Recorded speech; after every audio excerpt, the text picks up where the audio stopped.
Welcome to TradeTheMBI.com. This is John. This report is for the 19th, and we had that little bit of a pop, and what did it do? It just came right back to the ABM green. And like I said, the expectation was that we would have a little bit of a pullback up to potentially up to as much as 50%, which is about what we got from the move.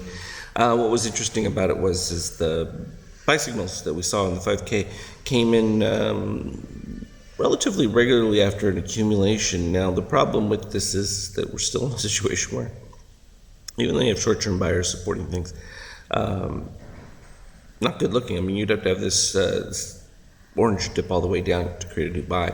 So I wouldn't look for anything else. And typically, too, with this kind of a decline setup, they need to acquire a few more shares or just build up a little bit more, but that's okay. I mean, the reality is you've got beautiful baselines here to follow on any of these ABMs. Above them, you can certainly stay with it because a 50% return, if it stays above that, great, but this suggests that there still should be some weakness given what has taken place right there. And then the strong euro running back, that's also, it's bullish for the market in general.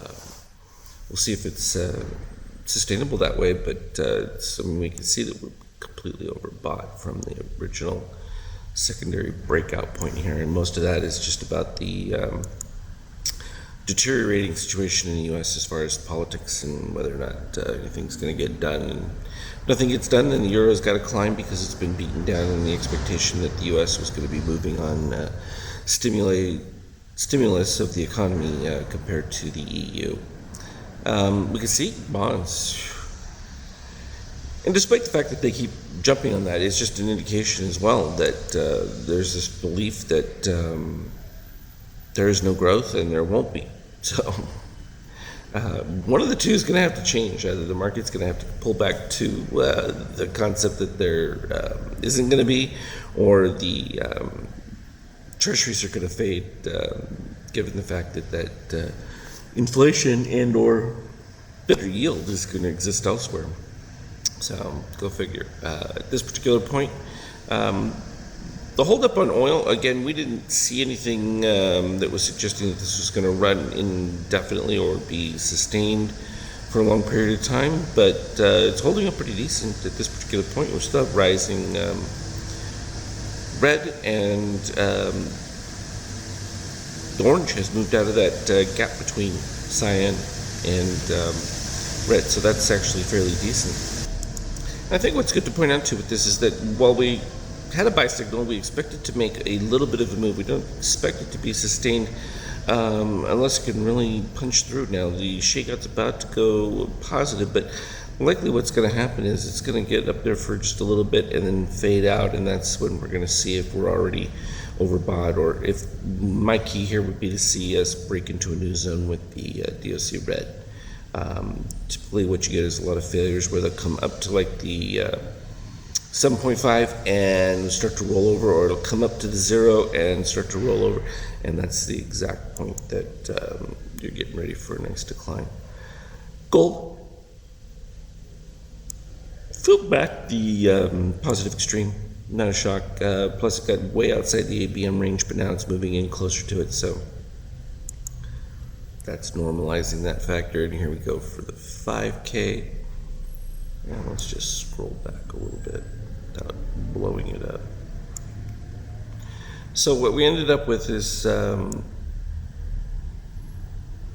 other day we ended up with those small little moves coming back, dipped down. We started to get some better readings as we went across, and what happened from there was we get the nice dip on oversold, which took place right about in here, came back just a tiny fraction, and then started the cycle up. And what I had said was the pre-market action that had taken us to like +8 or 9 would get filled back in, and that's exactly what took place as we reached back to the peak, got overdone, orange above 13.5, and we filled back down, and that's exactly where we're at this point. There's been no dip of the orange below the red at this particular spot, so my guesstimation is this little pop-up here isn't going to do much. It's sort of a mean configuration, and it's always problematic when the orange doesn't dip below there. I mean, some of these rallies we've seen sustain for just a little bit, but more often than not, they tend to fade. So that's the long and the short of it. As always, though, we'll keep posting on the Skype chat. If anything interesting is developing there, we will let you know. Trade well.